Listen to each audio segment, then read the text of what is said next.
la clase de hoy día vamos a ver juegos repetidos, que es la última patita que nos queda ya de teoría de juegos, y la gracia que tienen los juegos repetidos es que es un juego que puede ser simultáneo o secuencial, pero que ocurre el mismo juego varias veces en distintos periodos, ¿ya? Entonces yo me enfrento a los mismos jugadores, las mismas estrategias durante distintos periodos a lo largo del tiempo. Entonces, si volvemos un poco atrás, nos podemos acordar que un juego es una estructura de incentivos que nos permite analizar una toma de decisiones. Lo más importante en cualquier juego, acuérdense, siempre es que exista interdependencia estratégica. ¿Y qué es la interdependencia estratégica? Que las decisiones de otros jugadores influyen en mi resultado y viceversa. ¿Ya? Si es que no tenemos interdependencia estratégica, no podemos utilizar la teoría de juegos para modelar esta situación.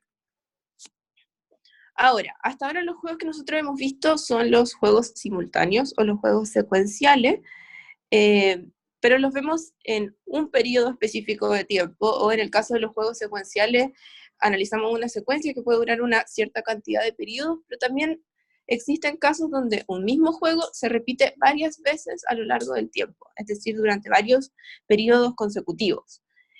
Y esos son los que vamos a llamar los juegos repetidos.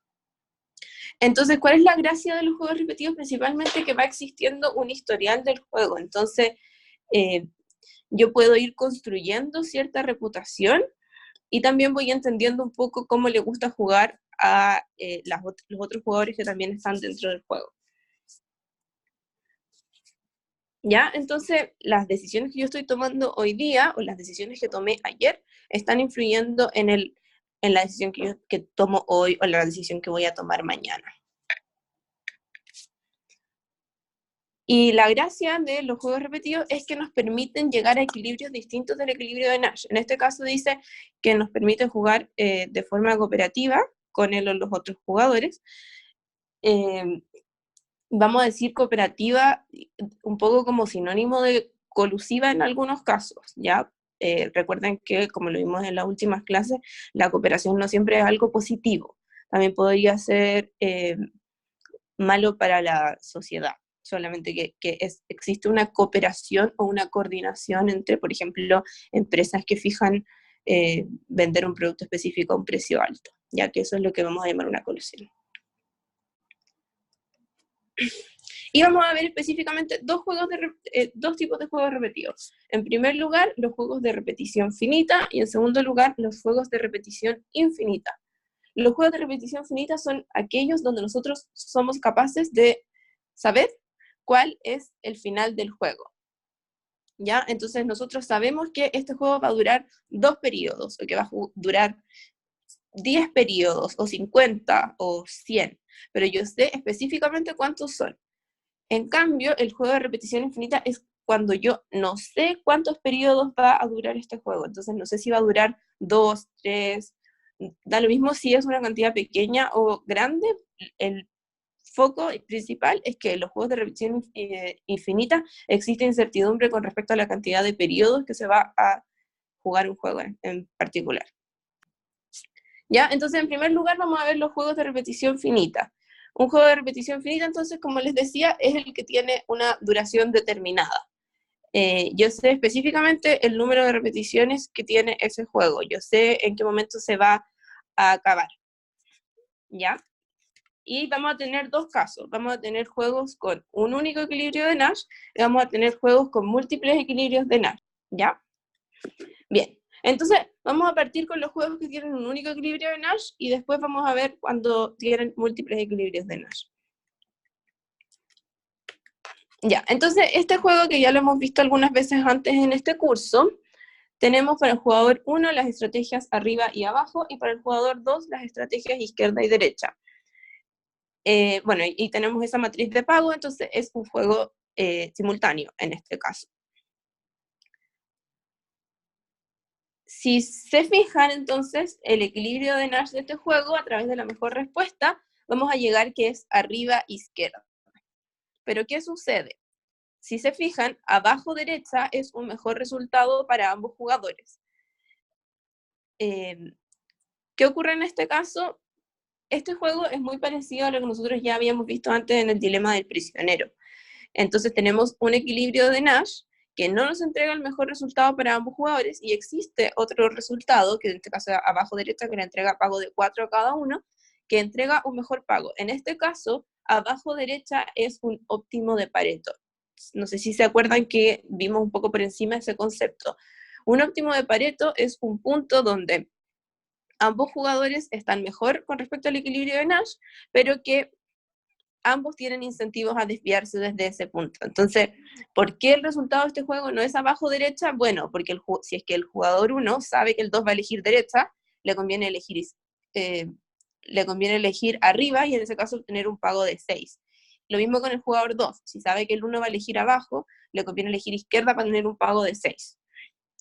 ¿Ya? Entonces, en este caso, el equilibrio de Nash va a seguir siendo arriba-izquierda.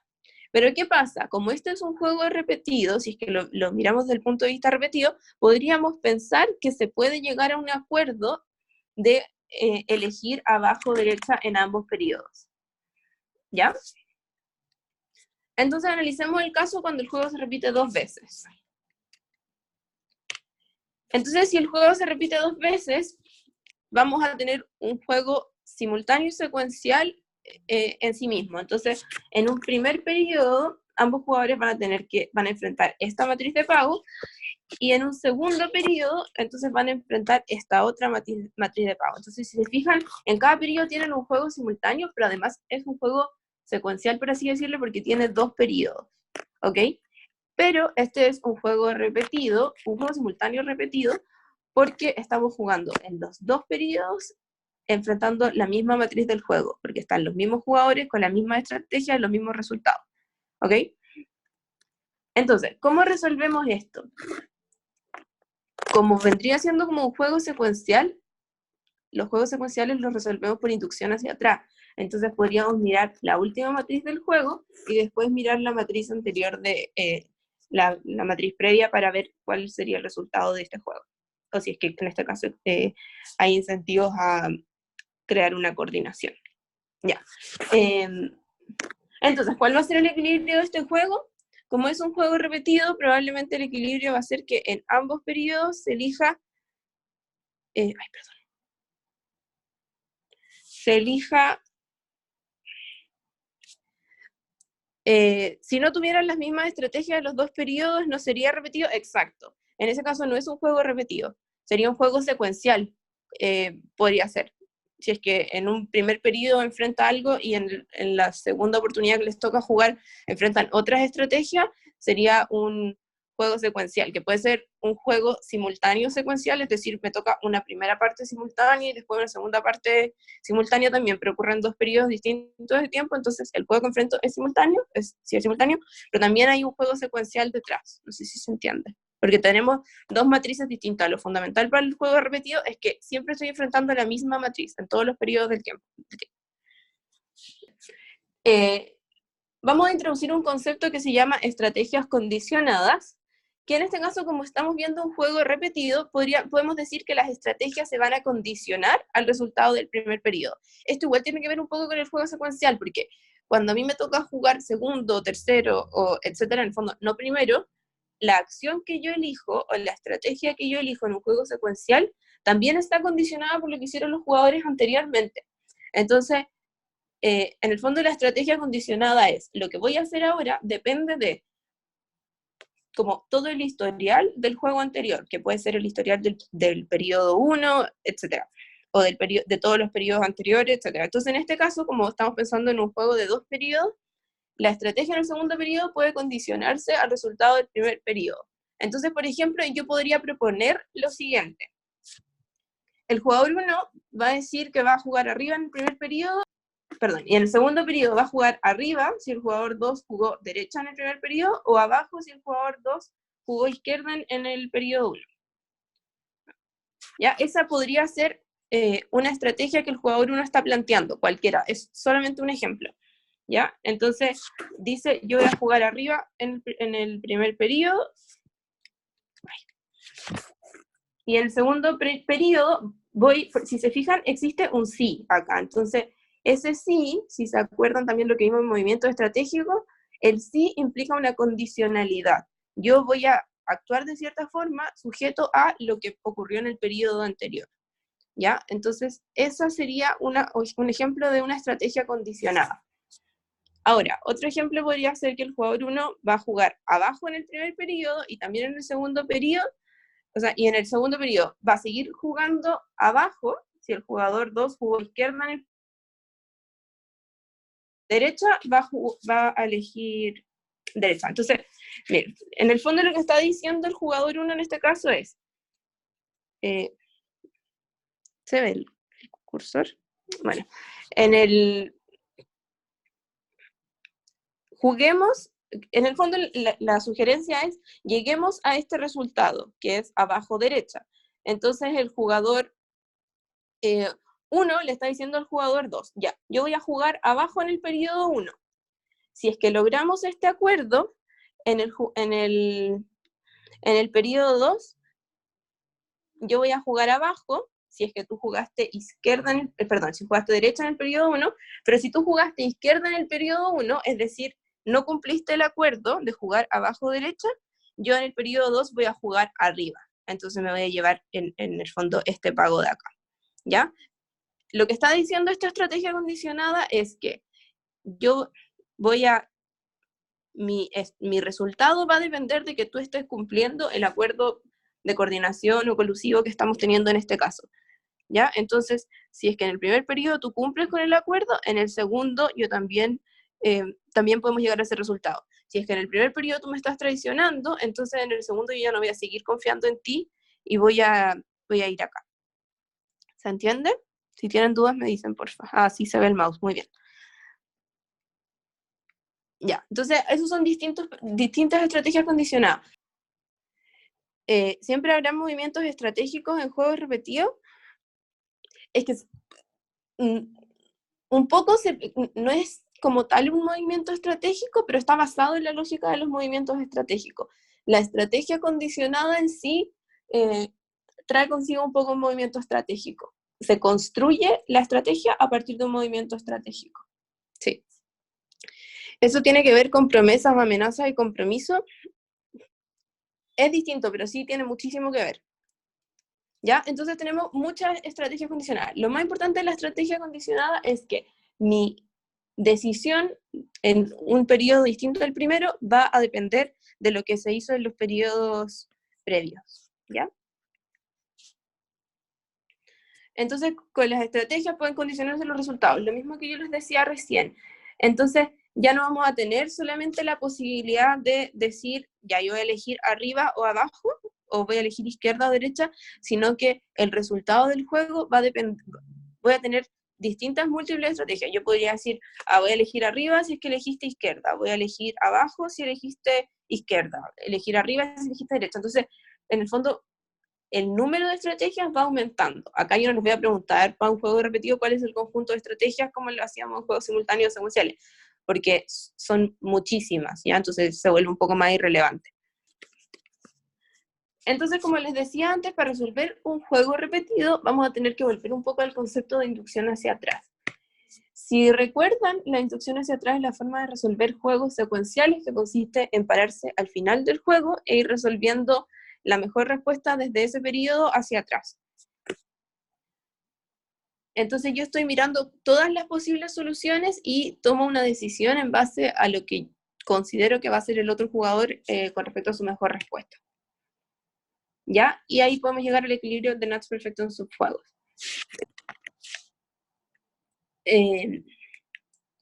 Entonces, en el caso de los juegos de repetición finita, nosotros conocemos el final del juego. Yo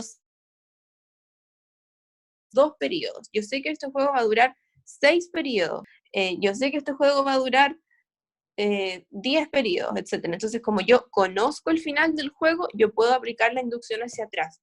¿Qué pasa en el caso de los juegos de repetición infinita? Como yo no conozco el final del juego, no puedo aplicar inducción hacia atrás. ¿Ok? Entonces, cada uno de los juegos de etapa, en este caso, cada una de las matrices que yo les estoy mostrando, que les mostré antes, corresponde a un subjuego. Y si se acuerdan, un subjuego es una parte del juego que en sí mismo también constituye un juego, ¿ya? Y acuérdense que incluye todo el conjunto de información desde ahí para abajo. Ahora, desde el punto de vista de los juegos repetidos, de repetición finita, conviene cooperar y crear una reputación en el último periodo, ya, cooperar, coordinarse, coludirse, etc. ¿Qué pasa con el último periodo? ¿Me conviene generar algún tipo de reputación si es que yo sé que el juego se va a acabar? Ya, entonces pensémoslo Profe, así. disculpe, Sí, es que si existe refutación, es lo mismo que reputación, ¿cierto? reputación, sí.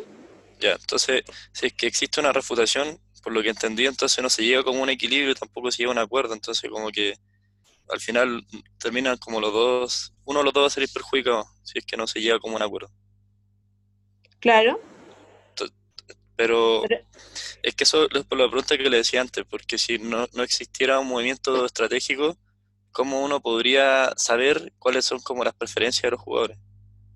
Porque si yo no amenazo a un jugador, diciéndole, si tú no juegas, en el caso que estamos viendo, derecha cuando yo juegue abajo, entonces voy a jugar arriba y tú vas a salir perdiendo con cero.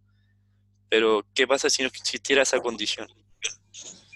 si no existiera, Claro, entonces no habría como tendencia a refutar, porque si no van a salir como los dos perdiendo. ya nunca hablamos de refutaciones, siempre hablamos de reputación, Ah, ya, primero. Ya, y segundo, si es que no existe una estrategia condicionada, es decir, si no hay un movimiento estratégico, siempre vayas a jugar el equilibrio de Nash, porque no tienes ningún incentivo a hacer otra cosa. El movimiento estratégico, la estrategia condicionada, se formula para cambiar el equilibrio, o para cambiar el resultado del juego. Entonces, para no generar el equilibrio de Nash y poder llegar a otro resultado que sea mejor para todos los jugadores. ¿Convendría o no? Porque igual la ganancia sería mayor. ¿Qué cosa convendría? Hacer un resultado distinto al equilibrio de Nash, aunque sea por un periodo. Ya. Pero ¿qué pasa si es que tú estás en el último periodo? Si tú enfrentas este juego y tú sabes que el juego se va a acabar, entonces lo que están diciendo es, convendría llegar a este acuerdo, que va a ser abajo derecha con pago de 4 para cada uno de los dos jugadores. Pero yo sé que es el último periodo. Entonces, ¿qué va a hacer cualquiera de los dos jugadores? ¿Va a efectivamente jugar esta estrategia abajo derecha y llegar a este resultado? Probablemente no, porque en este caso, si se fijan, tienen mucho incentivo a desviarse. Entonces, si yo sé que es el último periodo del juego, no me interesa generar una reputación en el último periodo del juego. Entonces, en ese caso, no me voy a quedar en abajo derecha, sino que me voy a mover y jugar izquierda, y el otro jugador va a estar haciendo lo mismo y va a jugar arriba. Entonces, en el último periodo, necesariamente se va a jugar el equilibrio de Nash. Ya, entonces si se fijan en el último, si es que tenemos solo un equilibrio de Nash, en el último periodo sí o sí van a tener incentivos a desviarse, porque no les interesa generar una reputación en el último periodo. ¿Ya? ¿Se entiende eso? Eh, si yo sé que el juego se va a terminar y no me vuelve a, o sea, y no me va a volver a tocar jugar con esta misma persona, entonces no tengo ningún incentivo a continuar. ¿La reputación busca llevar a un equilibrio de Pareto entonces? Sí. O sea, en este caso es un óptimo de Pareto. Este caso, o sea, este resultado es un óptimo de Pareto.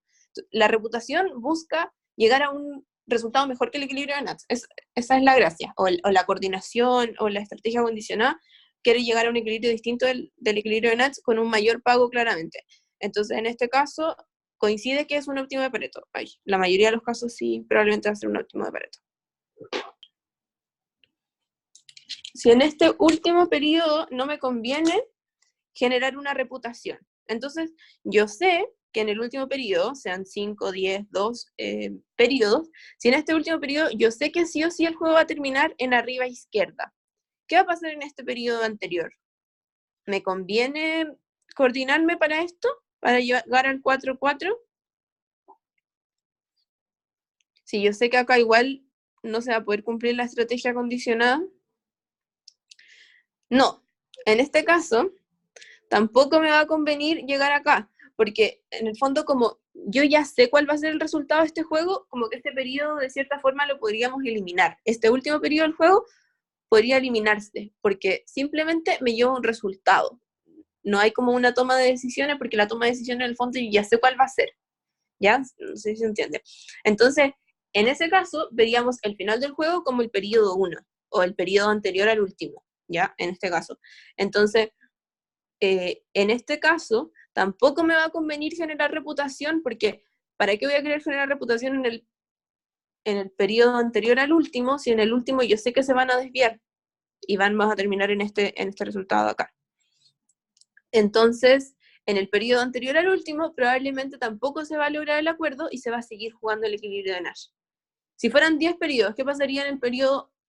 Bueno, en el último y en el penúltimo ya sabemos que no se va a cumplir el equilibrio de Nash. ¿Qué pasa en el antepenúltimo? Lo mismo. Y así sucesivamente. Entonces, cuando tenemos un juego repetido con un único equilibrio de Nash, nunca se va a poder llegar a un acuerdo colusivo o a una coordinación.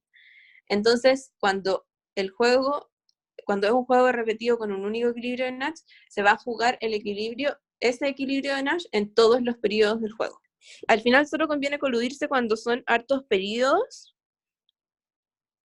No, también podrías coludirte si es que son 2 periodos. El tema es que si es que tienes un solo equilibrio de Nash, no te vas a poder coludir. Ahora vamos a pasar a la otra parte, que es cuando tenemos múltiples equilibrios de Nash, y ahí sí vamos a poder coludirnos, pero cuando tienes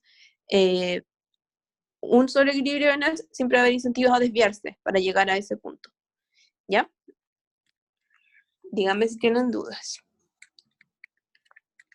Bueno, este era el mismo ejemplo, o sea, otro ejemplo, pero en el fondo de lo mismo.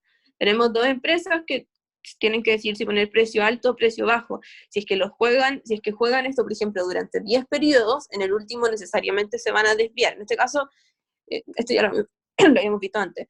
Precio bajo es una estrategia dominante para ambos jugadores. Entonces el equilibrio de Nash es que ambas empresas pongan precio bajo. ¿Ya? Entonces este es el equilibrio de Nash. Entonces, ambas empresas van a poner precio bajo, ¿ya? Ahora, ambas estarían mejor, y esto es como el ejemplo clásico de colusión, ambas estarían mejor si es que ponen precio alto, pero si yo sé que este acuerdo lo vamos a tener que tomar, por ejemplo, durante 10 periodos consecutivos, yo sé que en el último periodo la otra empresa va a tratar de, en este caso va a poner precio bajo y se va a llevar todo el mercado. ¿Ya? Porque si se fijan, si una pone el precio bajo y la otra precio alto, la que pone el precio más bajo es la que se lleva la mayor parte del mercado. Entonces, como yo sé que van a hacer eso en el último periodo, ambas toman esa decisión y en el último periodo se juega el equilibrio de Nash. En el periodo 9 lo mismo, en el 8 lo mismo y así sucesivamente, entonces en el primero ocurre lo mismo. ¿Ya?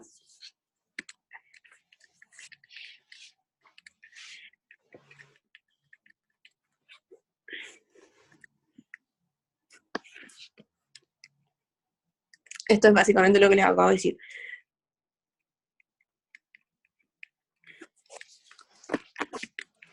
Por lo tanto, y esto es lo más importante, en cualquier juego repetido con un único equilibrio de Nash resultará en el equilibrio de Nash en cada uno de sus periodos. ¿Ya? Y este resultado es lo que conocemos como la paradoja de la cadena de tiendas, que en el fondo es como esta cadena de que desde el último periodo hacia atrás siempre estoy jugando el equilibrio de Nash porque no tiene ningún incentivo a coludirse o a coordinarse. Ya, y ahora entonces lo que vamos a ver son los juegos que tienen múltiples equilibrios de Nash.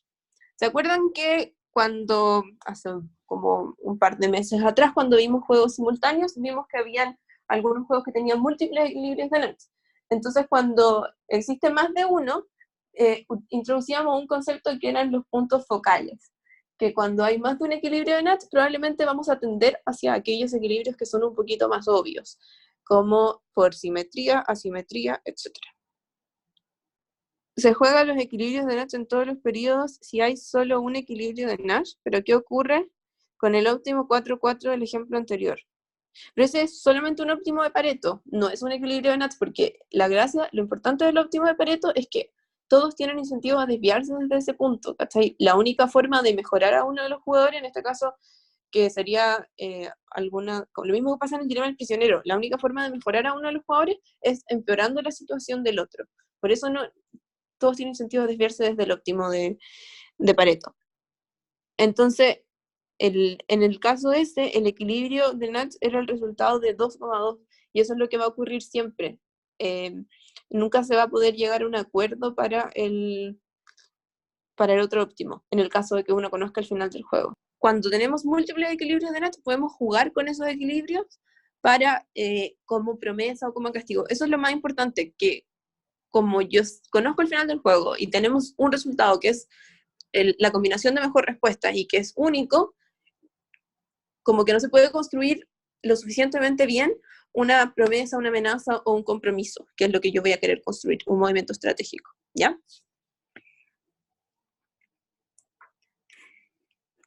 Entonces, cuando tenemos múltiples equilibrios de Nash, yo sí voy a poder llegar a algo distinto, porque ahí sí va a ser muy importante cómo yo construyo la estrategia condicionada en primer lugar, y la reputación va a ser también súper importante para que esa estrategia condicionada sea efectiva. ¿Ya? Entonces veamos este ejemplo que tenemos acá. Las estrategias para el jugador 1 son azul, amarillo, y las estrategias para el jugador 2 son blanco, negro y gris. Este es un juego simultáneo también. ¿Cuál es el equilibrio de Nash en este juego? Tenemos dos equilibrios de Nash. Tenemos amarillo-negro, que da pagos de 4,2, y azul-gris, que da pagos de 2,8. ¿Ya? Tenemos un equilibrio que es mejor para el jugador 1, y tenemos un segundo equilibrio que es mejor para el jugador 2. Ahora, existe otro pago, otro resultado, que es azul-blanco, que entrega pagos de 8,6, que en este caso es el mejor resultado posible para el jugador 1, y para el jugador 2 es un mejor resultado con respecto a uno de los equilibrios de Nash. Entonces, en este caso, ¿qué podría querer el jugador 1? El jugador 1 podría tratar de convencer al jugador 2 para que, si es que este es un juego repetido, para que en todos los periodos se elija azul-blanco. ¿Ya? ¿Entienden por qué azul-blanco? Sí, es porque es el mejor resultado posible, o es un buen resultado. De todas maneras, el mejor resultado para el jugador 1 y para el jugador 2 es mejor que uno de los equilibrios de Nash. Entonces, acá van a ver lo relevante que es cómo se construye la estrategia condicionada. Entonces, ¿cómo puede lograr el jugador 1 que el jugador 2 quiera consumir o quiera elegir blanco cuando él está eligiendo azul y no se desvíe y elija gris? ¿Ya? Entonces el jugador 1 tiene que elegir una estrategia condicionada lo suficientemente buena para convencer al jugador 1 de que el juego termine en este resultado que tenemos acá. ¿Ya? Entonces tenemos esos dos. Ay, perdón. Que no elija negro. Ya. Ya que ahí pierden 0-0.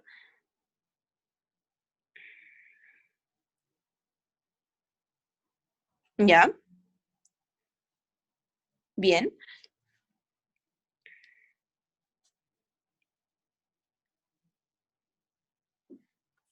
Entonces, ¿qué es lo relevante de acá? A diferencia de lo que teníamos antes, el hecho de que existan dos o más equilibrios de Nash nos permite usar uno de ellos como castigo o como premio. Entonces, si es que el juego se repite 2 veces, por ejemplo, el jugador 1 podría elegir, o los dos jugadores podrían coordinarse para hacer algo así. Elegir azul-blanco en el primer periodo. Si se cumple azul-blanco, entonces elegir azul-gris en el segundo periodo, que en el fondo sería el premio para el jugador 2 por estar cumpliendo el acuerdo. Y si no se cumple azul-blanco, es decir, si no se llega a este resultado y el jugador 2 se desvía y elige gris, y entonces el pago del jugador 1 es muy bajo, elegir amarillo-negro en el periodo 2, ¿ya? Que ese sería el castigo para el jugador 2. Retomando un poco lo que habíamos visto antes, en el último periodo, siempre en un juego de repetición finita, en el último periodo siempre se va a elegir el equilibrio de Nash, ¿ya? Sean múltiples o sea uno solo. Si es que son múltiples, se va a elegir uno de los equilibrios de Nash. ¿ya? Porque acuérdense que en el último periodo no hay ningún incentivo a generar reputación, por lo tanto, siempre se van a desviar, ¿ya? Al menos teóricamente, ¿ok? Entonces, nosotros sabemos que el juego sí o sí va a terminar en azul-gris o va a terminar en amarillo-negro, ¿ya? Si es que estamos pensando en 2 periodos en este caso, sí o sí va a terminar en amarillo-negro o va a terminar en azul-gris. No hay ninguna posibilidad que termine, que en los 2 periodos se juegue azul-blanco, ¿ya? Entonces, esta podría ser una propuesta. Ok, el jugador 1 le dice al jugador 2, juguemos azul-blanco en el primer periodo, que es algo que a mí me conviene mucho, y si es que me cumples ese acuerdo, entonces yo en el segundo periodo te voy a premiar y te voy a dar tu estrategia favorita, o tu equilibrio de Natch favorito, que sería azul-gris. Ahora, si es que tú te desvías de este punto en el primer periodo y te vas a elegir gris, entonces en el segundo periodo yo elijo amarillo-negro, que es tu peor equilibrio de Natch, ¿ya?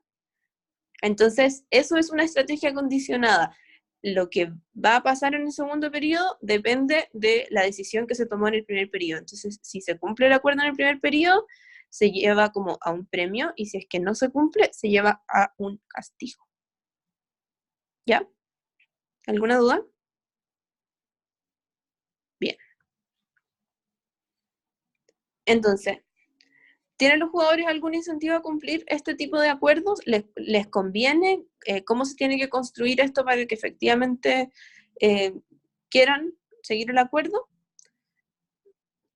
Veamos. Entonces, bueno, esto es lo mismo que les decía antes. Siempre en cualquier juego de repetición finita, en el último periodo se va a jugar alguno de los equilibrios de Natch.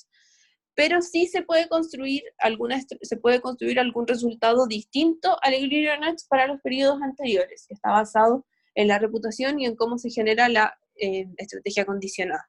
En este caso vamos a tener lo que se llama un equilibrio reputacional,